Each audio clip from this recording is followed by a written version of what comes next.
샬롬입니다. 여러분의 가족에게 샬롬이 임할 수 있기를 주의 이름으로 축복합니다. 예수님께서 부활하신 후에 제자들이 낙향을 했습니다. 먼저 제자들보다 예수님께서 먼저 갈릴리로 가셨습니다. 이미 낙향할 것을 알고 계셨죠. 도망이라고 표현해도 부족함이 없을 것입니다. 그런데 그들보다 먼저 가셔서 예수님께서 그들을 꾸짖거나 책망하지 않으셨습니다. 도리어 음식을 만들어서 대접했습니다. 그리고 위로하셨죠. 그런 일을 통해서 제자들이 다시 부활하신 주님을 만나서 예루살렘으로 보였습니다. 그리고 사람들이 예수님에게 이렇게 질문합니다. 주께서 이스라엘 나라를 회복하심이 이때니까? 이 질문이 아주 중요한 질문입니다. 예수님께서 부활하셔서 부활을 경험하고 다시 예루살렘으로 모인 사람들이 예수님을 보고 묻습니다. 주께서 이스라엘 나라를 회복하심이 이때니까? 라는 거죠. 무척 정치적인 언어 같지 않습니까? 지금도 미국에 흔하게 있는 그런 말이죠. 한국에도 흔하게 있는 말이죠. 이 질문에서 느낄 수 있는 것은 그때 예수님의 부활의 모습을 보았던 수많은 사람들의 마음속에 아직도 예수님은 정치적인 개혁자가 되기를 바라는 마음이었다는 거예요. 아주 중요한 것입니다. 예수님이 죽고 난 다음에 부활하셨고 자기들을 입히시고 자기를 위로하셔서 다시 모였는데 그 예수님을 다시 정치적인 개혁자가 되는 것으로 바라는 마음으로 묻습니다. 아주 중요한 것입니다. 이것 가지고 이야기해도 하루가 지날 만큼 우리의 인간의 민낯을 보여주는 것입니다.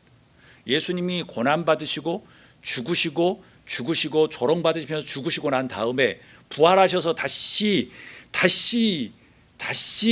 응원하고 정말 힘을 주어서 다시 모였는데 그 사람들이 질문하는 클래스가 이겁니다. 주님, 정치적인 지도자가 되셔야 되지 않겠습니까? 이때가 아닙니까? 라는 거예요. 그때 예수님께서 이런 말씀을 하십니다. 사도행전 1장 8절 우리 다 한 목소리로 읽도록 하겠습니다. 오직 성령이 너희에게 임하시면 너희가 권능을 받고 예루살렘과 온 유대와 사마리아와 땅끝까지 이르러 내 증인이 되리라 하시니라. 아멘. 이렇게 하실 분이었습니다. 여기서 느껴지시나요? 우리가 세상을 살아가면서 바라보고 생각하고 말하는 것이 얼마나 예수님과 하나님과 엇나가 있는지, 방향이 아주 다른지를 알 수 있는 상황입니다. 무리들은 예수님의 대답을 듣고 만족했을까요?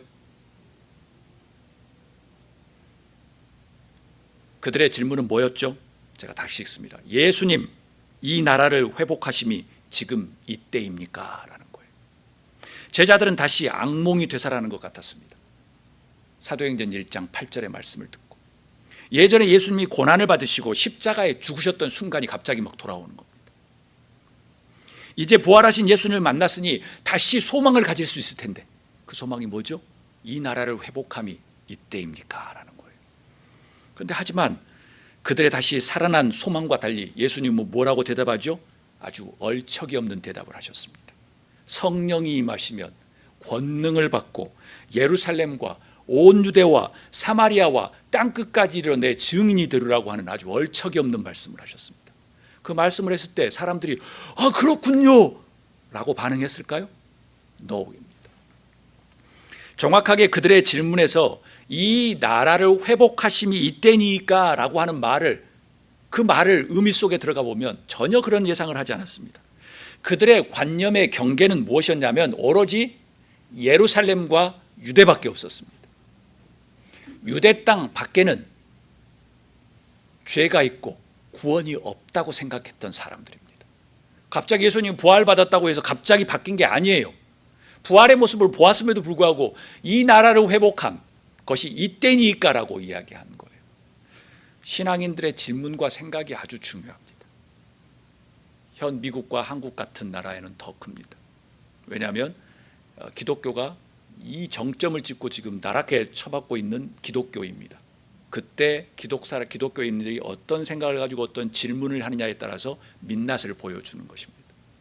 그런 의미에서 보면 미국과 한국의 많은 기독교인들이 앞에서 정치적인 선동을 하는 거 보면 예수님께서 부활하셨는데도 아직도 여전히 이런 질문을 하고 있다라는 것을 볼 수 있습니다. 그런데 예수님은 뭐라고 이야기하셨죠? 성령이 너희 임하시면 너희가 권능을 받고 예루살렘과 그리고 온 유대와 사마리아와 땅끝까지 이런 내 증인이 되리라 라고 말씀하셨습니다. 그렇게 부탁하신 명령을 하신 후에 더 이상의 설명도 안 하시고 퀘스천만 딱 주시고 난 다음에 예수님은 승천하셨습니다. 그리고 그 옆에 두 하얀 흰옷을 입은 천사들이 사람들이 말합니다. 이렇게 이야기해요. 이르되 갈릴리 사람들아 어찌하여 서서 하늘을 쳐다보느냐. 너희 가운데서 하늘로 올려지신 이 예수는 하늘로 가심을 본 그대로 오시리라 라고 말씀하시고 이제 끝납니다.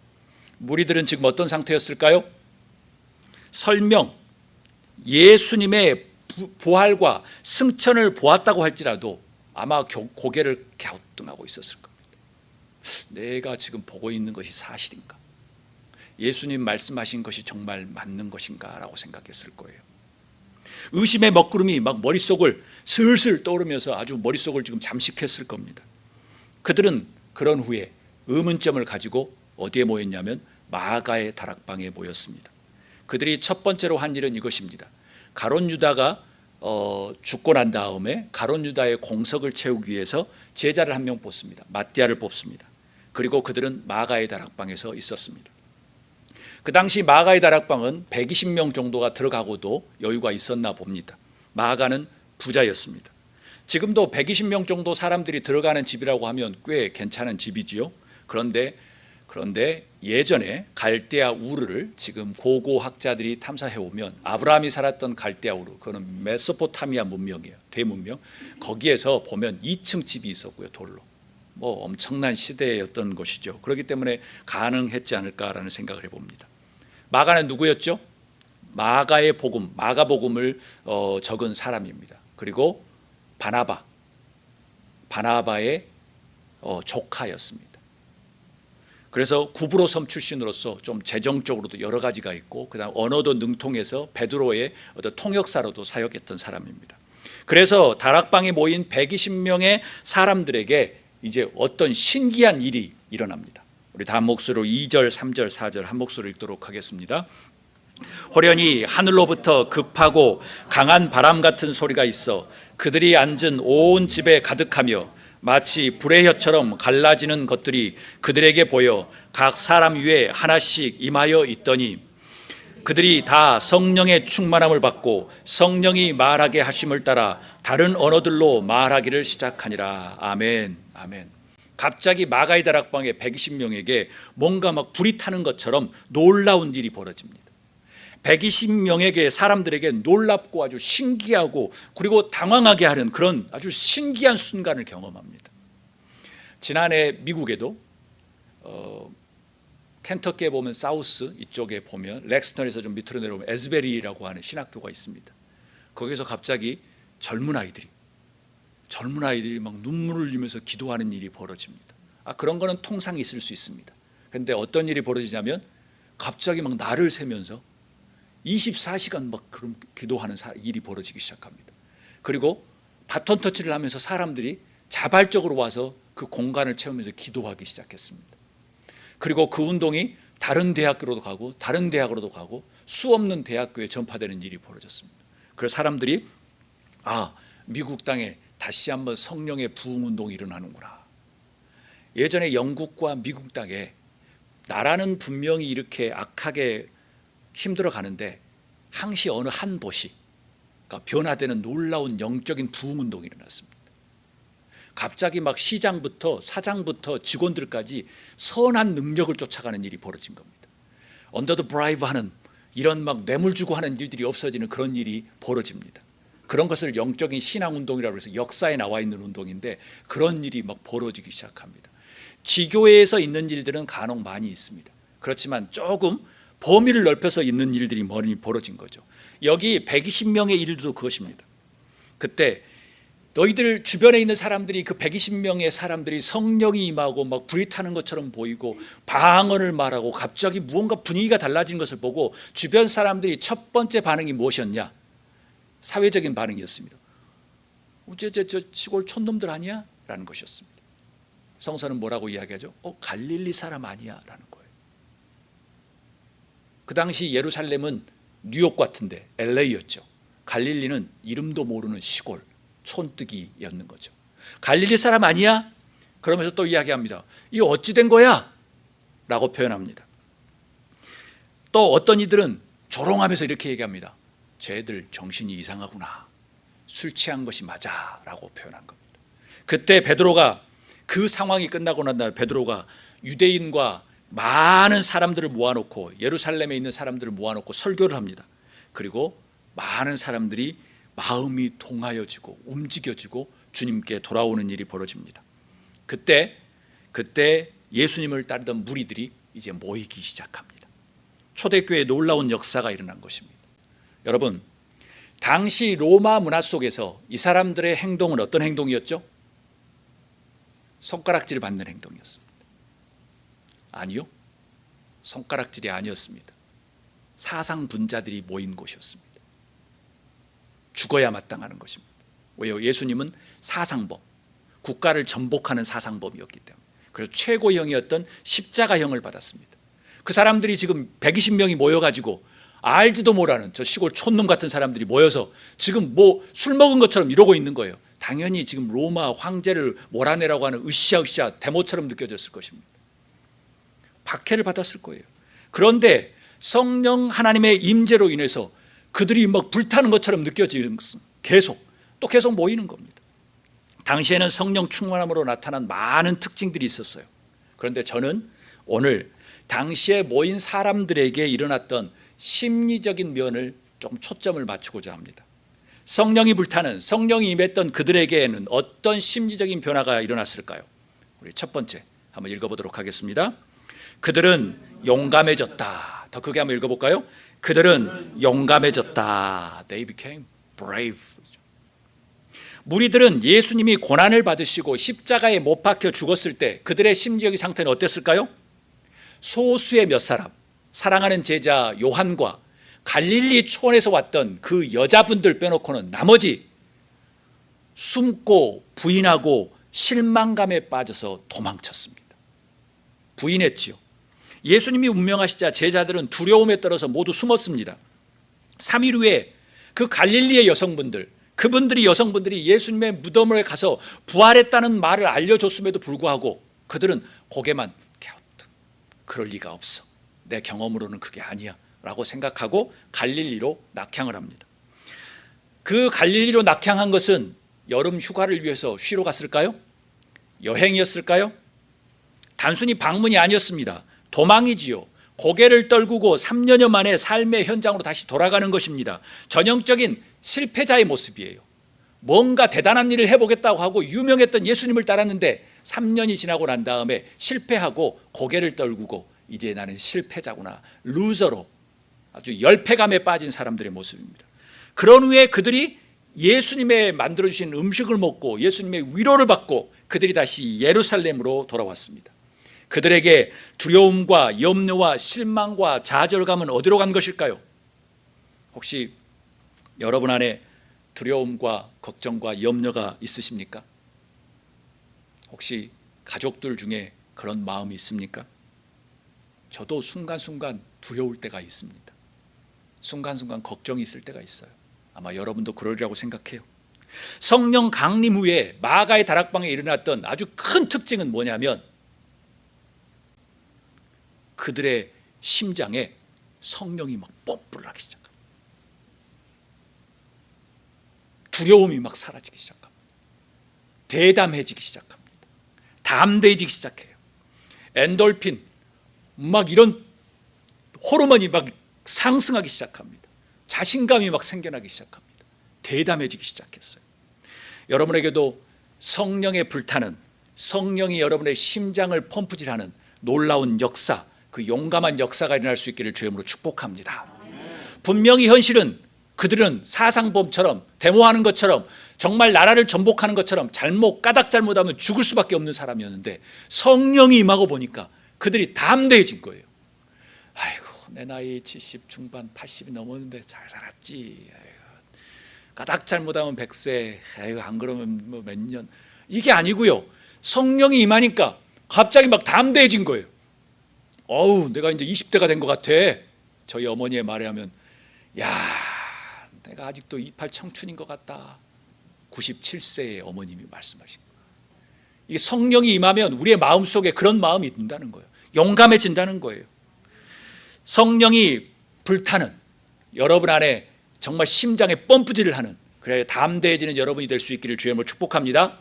어둠의 세력이나 세상이 여러분을 무시하고 막 조롱한다고 해도 넘어지지 마세요. 성령께서 임하시고 우리 안에 펌프질을 하면, 그래, 내 나이가 뭔데, 너 괜찮아 라고 담대해지라고 믿습니다. 성령이 불타는 교회가 되면서 또 어떤 변화가 모인 무리들에게 나타났을까요? 심리적인 변화입니다. 우리 한 목소리를 읽도록 하겠습니다. 그들에게 깨달음이 일어났다. 더 큰 목소리를 읽을까요? 그들에게 깨달음이 일어났다라는 거예요. 사도행전 1장 8절, 오직 성령이 너희에게 임하시면 너희가 권능을 받고 예루살렘과 온 유대와 사마리아와 땅끝까지 이르러 내 증인이 되리라 하시니라 하셨던 말씀을 이해를 못했는데, 성령이 임하니까 이제 이 말씀이 이해가 된 거예요. 그러고 난 다음에 이 역사가 있고 난 다음에 며칠 지나지 않아서 사람들이 다 흩어졌어요. 다 흩어졌어요. 도마는 오죽했으면 어디까지요? 인도까지 왔어요.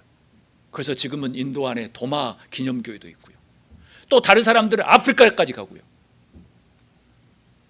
왜 예수님이 권능을 받는다고 예수님이 또 땅끝까지 이르러 증인이 된다고 하는 그 말씀을 이제 비로소 깨닫게 된 거예요. 성령이 임하고 나니까.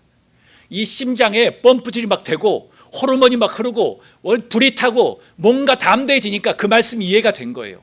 예전의 온도로는 이해를 못했는데 이제 온도가 예수님이 원하는 온도로 올라가니까 그게 이해가 되기 시작한 거예요.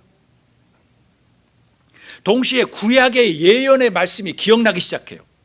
마치 머리에서 막 폭죽이 팍 일어나는 것처럼 이제 이해가 돼요. 어떤 말씀이죠? 우리 요엘 2장 28절, 우리 큰 목소리를 읽도록 하겠습니다. 그 후에 내가 내 영을 만민에게 부어주리니 너희 자녀들이 장래 일을 말할 것이며 너희 늙은이는 꿈을 꾸며 너희 젊은이는 이상을 볼 것이며 그때 내가 또 내 영을 남종과 여종에게 부어줄 것이며 내가 이적을 하늘과 땅에 베풀리니 곧 피와 불과 연기 구두름이라.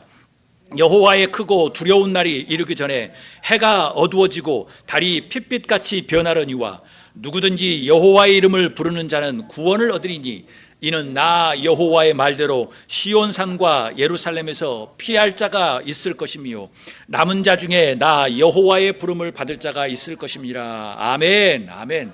이제 이들의 마음속에 폭죽이 팍 일어나는 것처럼 이제 말씀이 이해가 되기 시작한 거예요. 성령의 놀라운 역사들이 일어날 것을 요엘 선지자를 통해서 말씀하셨던 그 말씀을 이제 알게 된 거예요. 뿐만 아니라 성령이 불처럼 일하니 예수님께서 어렴풋하게 이야기하셨던 이해되지 않았던 말씀들까지 다 깨닫게 돼요. 다름 아닌 어떤 말씀이냐면 예수님의 말씀 중에 성령을 선물로 주시겠다고 하는 말씀들이 이해되기 시작합니다. 우리 요한복음 14장 16절 한 목소리를 읽도록 하겠습니다. 내가 아버지께 구하겠으니 그가 또 다른 보혜사를 너희에게 주사 영원토록 너희와 함께 있게 하리니 그는 진리의 영이라. 세상은 능히 그를 받지 못하나니 이는 그를 보지도 못하고 알지도 못함이라. 그러나 너희는 그를 아나니 그는 너희와 함께 거하심이요 또 너희 속에 계시겠습니다. 내가 너희를 고와 같이 버려두지 아니하고 너희에게 오리라. 아멘. 저는 이 말씀을 들을 때마다 너무나도 좋아요. 와, 내가 너희를 고와 같이 버려두지 않겠다. 그리고 너희에게 오겠다. 그 전에 너희가 다 깨닫고 뭔가 알게 하겠다. 너희가 함께 하겠다라는 말씀이에요. 옳고 그름이 참으로 모호한 시대입니다. 지금 이 시대는 그렇습니다. 우리에게는 깨달음이 필요한 시대입니다. 그러기 위해서는 우리는 성령님을 의지합니다. 왜요?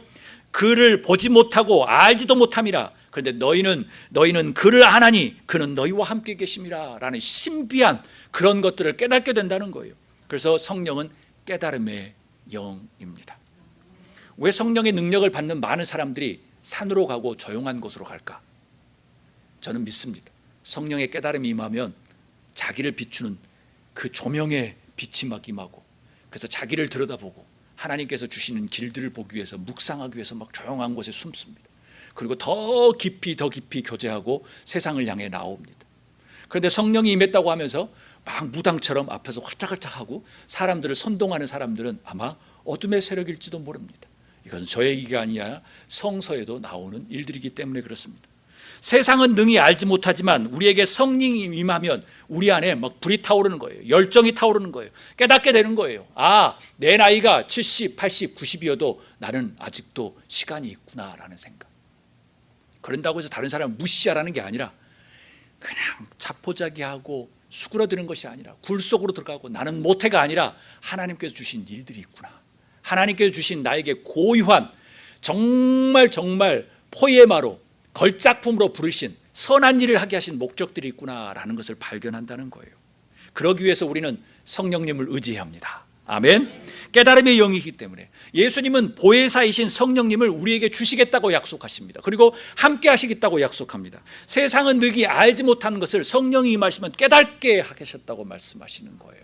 그게 지혜입니다. 그게 지혜입니다.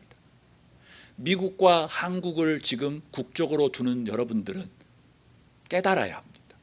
너무나도 어처구니 없는 일들이 지금 너무나도 많이 일어나고 있는, 참 죄송하게도 선교 제1국, 제2국이 지금 망나니 같은 일을 하고 있는 경우가 너무나도 많이 벌어지기 때문에 그렇습니다. 교회가 앞에 칼춤을 하는 경우도 너무 많고요. 제가 보기에는 적은 일이지만 일제시대 때 천황에게 숭배하던 일과 그 다음에 정말 독일의 나치 앞에서 찬양했던 그런 교회들과 별 다름이 없습니다. 그래서 깨달음의 영이 임해야 합니다. 세상은 능히 알지 못하지만 우리에게 성령이 임하시면 우리에게 깨달음의 영이 있다는 거예요. 깨달음은 곧 정말 하나님께서 주신 이 세상을 향한 메시지, 나를 향한 메시지를 아는 것이죠. 그리고 또 이 말씀이 이제 깨닫게 됩니다. 요한복음 14장 26절 시작. 보혜사 곧 아버지께서 내 이름으로 보내실 성령, 그가 너희에게 모든 것을 가르쳐주고 내가 너희에게 말한 모든 것을 생각나게 하리라. 아멘.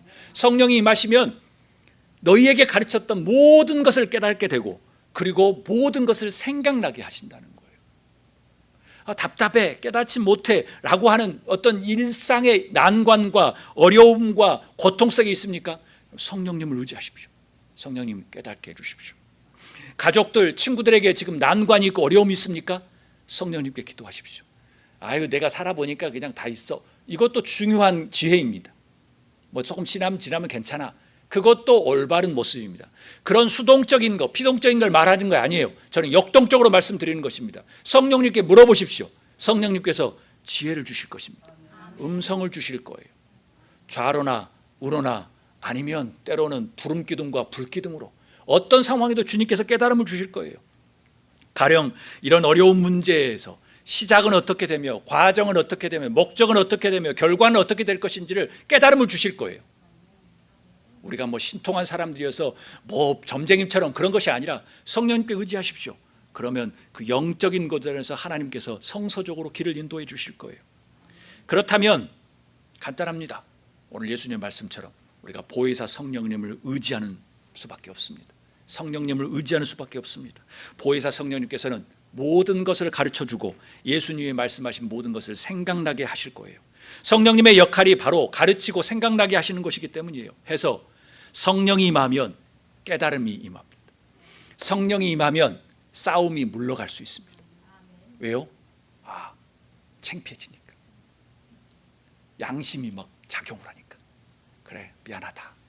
나중에 이야기하자. 미안하다. 싸움이 있을 수가 없습니다. 성령이 임하면 자기보다 어려운 사람들이 보일 겁니다. 성령이 임하면 여러 가지 눈이 달라질 것입니다. 그리고 정의로움도 보일 것입니다. 부정의가 보일 것입니다. 어둠도 보일 것입니다. 선함도 보일 거예요. 성령이 임하면 깨달음이 오니까. 그래서 줄을 예전에는 이쪽에 섰는데 이게 아니구나 라고 줄을 서지 않을 수도 있습니다. 성령이 오면 깨달음이 임하니까요. 사랑하는 여러분, 깨달음의 은혜가 임할 수 있기를 주의 이름으로 축복합니다. 그것은 곧 시대를 분별하자는 거예요. 갑자기 어느 사람이 무슨 메시아라고 생각해서 캐피털 국회의사당을 막 문을 부수는 일이 없자는 말이에요. 한국에 갑자기 뭐 주님 뭐 하고 어떤 목사가 이야기하니까 갑자기 대법원 무슨 법원을 갖다가 막 난장판을 풀고 그런 일이 없으라는 거예요. 그 사람들이 대부분 기독교인이었잖아요. 성령이 불타는 교회가 되면 또 어떤 변화가 이루어질까요? 우리 심리적인 변화가 어떻게 이루어질까요? 또 그 행동으로 어떻게 옮겨질까요? 우리 다 한 목소리를 읽도록 하겠습니다. 그들이 다시 모이는데 진심이었다라는 것입니다. 제가 여러분들에게 많이 말씀드립니다. 북미 쪽에, 한국과 미국 쪽에는 교회에 모이는 것이 등한시되고 재미가 없는 시절이지만 지금도 교회에서 예배하는 것이 즐겁고 아주 재미있는 나라들이 있다는 거예요. 한 10여 년, 20여 년, 30년 전부터 남반구 쪽에 그런 일이 벌어지기 시작합니다. 저는 그걸 보면서 생각합니다. 하나님의 손이 떠난다라는 그 성서의 표현은 정말 정확하구나. 왜냐하면 저쪽의 유럽을 통해서 그리고 영국을 통해서 이쪽에 북미로 오면서 그런 말하는 것을 주저했어요. 왜요? 다 서양 사람들이고 오리지널이 다 비슷하니까. 영국 이쪽의 출신들 다 유럽의 출신들이 여기 왔기 때문에 그 말하는 것을 두려워했어요. 그런데 미국의 신학자들과 많은 남미와 다른 나라의 신학자들이 손을 떠날 것이라고 계속 말씀을 했어요. 그런데 그 말은 정답이었어요. 저 어렸을 때는 그냥 우려 삼아서 말씀을 했는데 갑자기 20, 30년 전부터 남미 쪽에 막 하나님의 성령의 역사들이 일어나고 아프리카 쪽의 역사가 일어나면서 이제 하나님께서 북미와 우리 한국 같은 데를 사용하시고, 한국도 그런 모형 중에 하나 들어갔는데 갑자기 거꾸로지기 시작한 거죠. 오래가지 못했습니다. 미국과 영국은 수백 년이 있어졌던 일이었지만 한국은 불과 한 20, 30년 안에 그냥 거꾸로지는 일이 벌어지죠. 그런데 지금 그런 일들이 일어나고 있습니다. 그때 오늘 말씀 우리가 읽었던 1절 말씀 다 한 목소리로 읽도록 하겠습니다. 오순절 날이 이미 이름에 그들이 다 같이 한 곳에 모였더니. 오순절 날이 있어서 모든 사람들이 모입니다. 그때 모인 시기가 오순절입니다. 오순절은 6월절로부터 50일 후의 날입니다. 교회에서는 부활주일이 지나고 난 다음에 50일째 되는 날에 오순절이 말합니다. 그들이 다 같이 한 곳에 모였다고 이야기해요. 말씀에 큰 도전을 받습니다. 왜 그들은 다 같이 한 곳에 모였을까요? 위험천만한 모습입니다. 예수님은 사상범이었고 로마를 전복하려고 하는 사람으로 인식되었는데 십자가형을 받았는데 그를 추종한다는 것은 아주 당돌한 행동이고 목숨을 내놓는 아주 위태로운 행동입니다. 까닭 잘못하면 인생을 망치고 중요한 건 자기 자식들까지 몇 대까지 직장도 못 얻을 아주 능지처참까지 이루어질 만한 그런 개연성을 가지고 있습니다. 그런 위태로움을 알고 있었던 그들이 지금 뭐 하고 있어요? 함께 모인다는 거예요.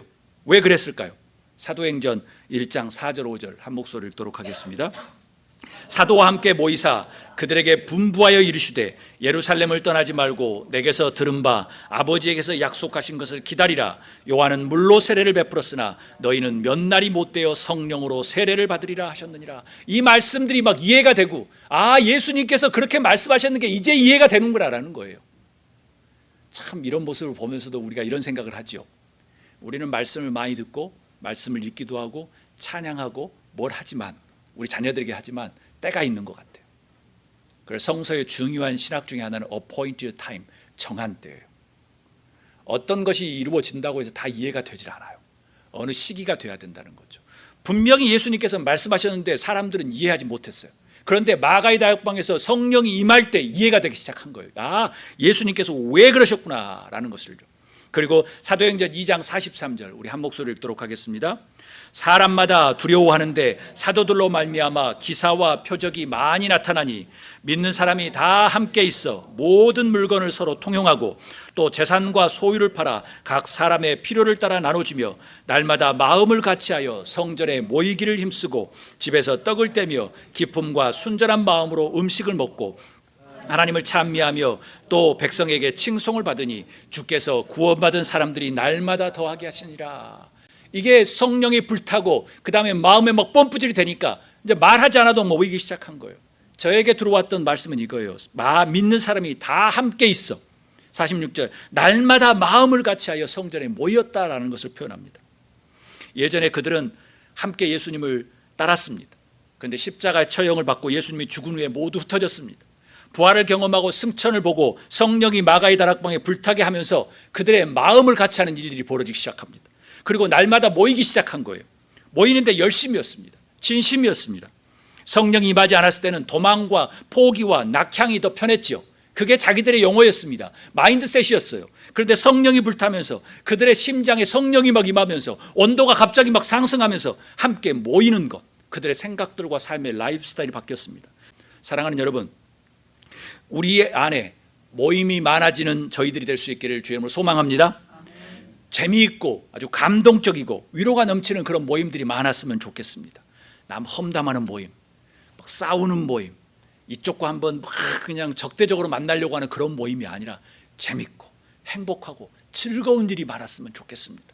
마가의 다락방처럼 말이죠. 말씀을 마칩니다. 마가의 다락방에 성령이 임하면서 그들의 모임은 막 불을 타오르듯 심정이 막 펌프가 되고 온도가 올라가듯 열정이 넘쳤습니다. 그 열정은 그들 자신, 가족, 교회까지 아주 회복시키는 놀라운 역사가 일어납니다. 변화를 가져왔지요. 두려움이 사라지고 막 용감해지기 시작합니다. 예전에 알지 못했던 것이 막 깨달아 알게 됩니다. 갑자기 퍼즐 맞듯이 말했던 것이 갑자기 와서 맞아서 그것이었구나 라는 깨달음이 임하기 시작합니다. 날마다 다시 모이기를 즐거워하기 시작합니다. 무엇보다 예전에는 보이지 않았던 굴복하고 주저앉으려고 했던 그런 모든 것들이 사라지고 보이지 않는 것, 하나님의 나라, 복음, 함께 예배하며 기도하며 떡을 떼는 일들을 즐거워하기 시작합니다. 그래서 42절에 놀라운 역사가 일어납니다. 우리 한 목소리 읽도록 하겠습니다. 그들이 사도의 가르침을 받아 서로 교제하고 떡을 떼며 오로지 기도하기를 힘쓰니라 라는 일들이 벌어지기 시작합니다. 우리 교회에 성령의 뜨거운 역사들이 넘쳐날 수 있기를 주님을 축복합니다. 여러분들 가족에게도 넘쳐났으면 좋겠습니다. 그런다고 해서 날마다 엄청난 일을 하라는 게 아니에요. 여러분 가족 안에 정말 가슴이 뜨거워지고 감동이 있는 일들이 넘쳐나자는 거예요. 부모님을 통해서 그런 일들이 흘러가자는 거예요. 축복하세요. 여러분들을 선한 일을 할 수 있게끔 여러분들 온도를 올리세요. 그리고 자녀들을 품어주시고 기도하시고 주변 사람들을 위해서 정말 나아가세요. 어둠에 굴복하지 마세요. 성령이 임하시면, 불이 타오르면 세상이 바꿔집니다. 그 세상은 꼭 대단한 일이 아니라 내 바운더리 안의 세상, 거기서 마당만 쓸어도 세상의 한 모퉁이를 쓰는 것이기 때문에 여러분들 안에 놀라운 역사가 일어날 수 있기를 주님으로 축복합니다. 성령님께 의지하십시오. 우리 다 함께 기도하며 나가도록 하겠습니다.